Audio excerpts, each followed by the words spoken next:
Hello, welcome to Zennial Finance. I am an older Gen Z, younger millennial documenting my personal finance journey here on YouTube.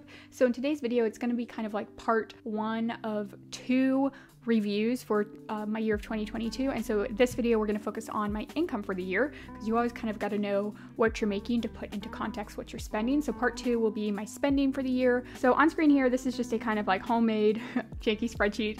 It's not very aesthetically pleasing, but it is efficient and it does the job, and that's really all I need. So we're going to go ahead and go through it. Up top here, this is just like everything I brought in. I'm calling this total comp or gross income, whatever. It's pretty much everything I made for the entire year to the best of my record-keeping abilities. So let's go ahead and start with this by looking at what my gross income was for my full-time W-2 salary job. So this is my main source of income, and you can see for the year it was $76,112. And so all these numbers are rounded down, they're not exact. And so you can see my best quarter was Q3, and so that was because July was a 3 paycheck month for me. I also got a $17,000 raise this year, and so that went into effect July 1st, and then I also got a $6,200 bonus. So, and I do have all of these months over here, and you can just kind of see that here. Here's July.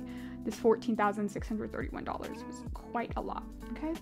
So let's come down here. So next we have the employer contribution to my HSA, and that was $500, and that is deposited in January. So that's simple, but I do need to count it in here because it will be counting down here in my investment deductions section. And it is income in that way, which is why I have this line here for my 2021 match. So my company contributes to my 401k once a year, and they do it for the previous year's income and profits and everything like that. So in May, they contributed $1,942, and that includes my matching and the profit share. So the match is like really sucky. It's only 25 cents per $1 that you contribute, up to 2% of your annual pay, which like sucks. And then the profit share is like whatever the hell they feel like. And so next I've got my bank interest, my savings account, and it is technically like a high yield savings account. However, it's not the highest yield. It's with a credit union. So I still only brought in $346 for the entire year. And in 2023, it is my goal to dramatically increase this. I think I can get at least like $1,000 in bank interest in 2023. Next, my business income. This is my gross income. This does not take into account payment fees or other business expenses or taxes or anything like that. I made $836, which is like honestly great for me. I just kind of do this as a hobby. I just share my numbers and my videos and my budgeting with you guys as a hobby, and it's awesome that anyone watches any of my YouTube videos or purchases any of my spreadsheets. So I mean, $836 is great. I think in 2023 I'd like to see if I can get this to like $1,000. Again, this is just the gross. This isn't anything of like what I bring home or take from it, but it's just fun.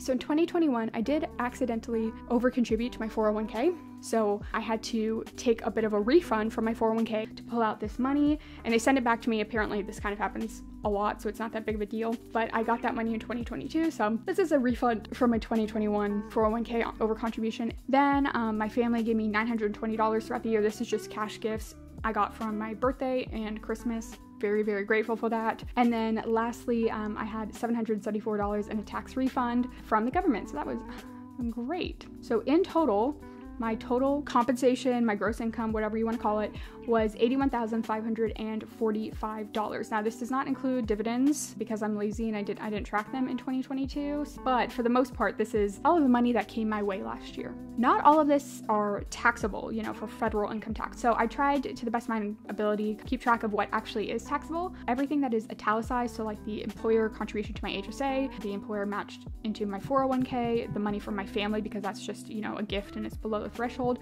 The tax refund, obviously that's not taxable. So that makes my taxable income actually $77,500-ish, a couple $1,000s that I don't have to pay taxes on, which is great. Okay, so now we're going into some of my deductions that automatically reduce my net income, what I actually take home and bring into my budget.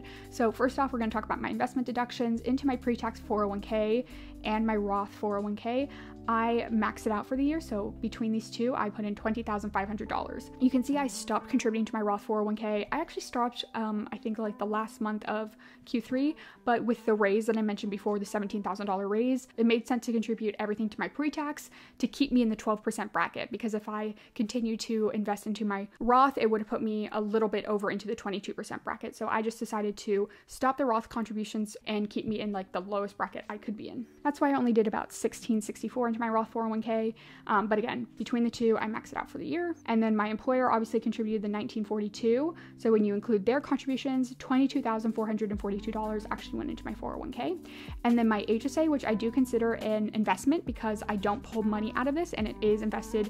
I have a TD Ameritrade account with my HSA. All of this money was invested into that. So in total, $3,650, which was the max for 2022. And that $500 from my employer, I just counted it in here since the employer contribution and the employee contribution is counted under the same maximum for the year, unlike the 401k, which is like two separate buckets. That means in total, just about $26,100 went into investment deductions. So again, this is money that like immediately left my paycheck. I didn't see a cent of it hit my actual bank account. But so then other deductions I have, this is pretty much just my health insurance. I had my health insurance premiums. It came out to be $1,052, which is pretty cheap for the year. And then I also had a limited purpose FSA for $300. So next we're going to talk about the best part, taxes. These were the 3 lines of taxes that I had in my paychecks. This does not include any additional taxes I might have to pay for my business income or anything, because again, this 836, that is before any business deductions and everything like that. So for the sake of this video, I'm not really going to talk about like what my business deductions or income was.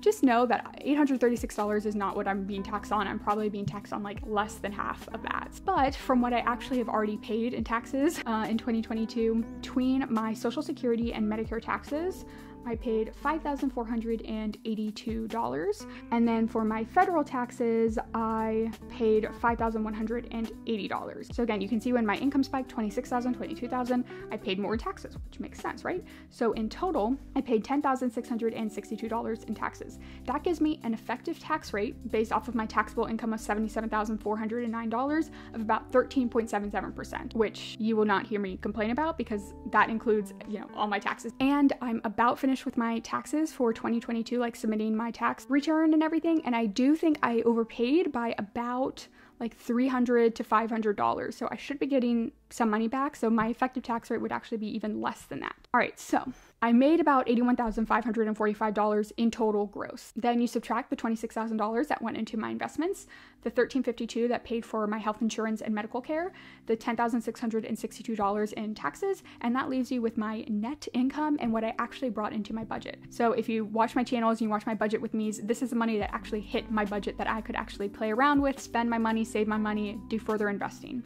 So let's see what that was. From my full-time job, I brought in $40,448. Again, the vast majority of my income comes from my regular full-time job. I brought in the full $346 from my bank interest, the $115 from my 401k refund. From my business this year, I paid myself $700, but the $700 didn't necessarily all come from 2022 income, because again, I only brought in like $820, I think. This $350, I actually paid that to myself in January, and that was the last bit of compensation that I had set aside from how I did in 2021. And this first $350, a lot of that was actually like 2021 income.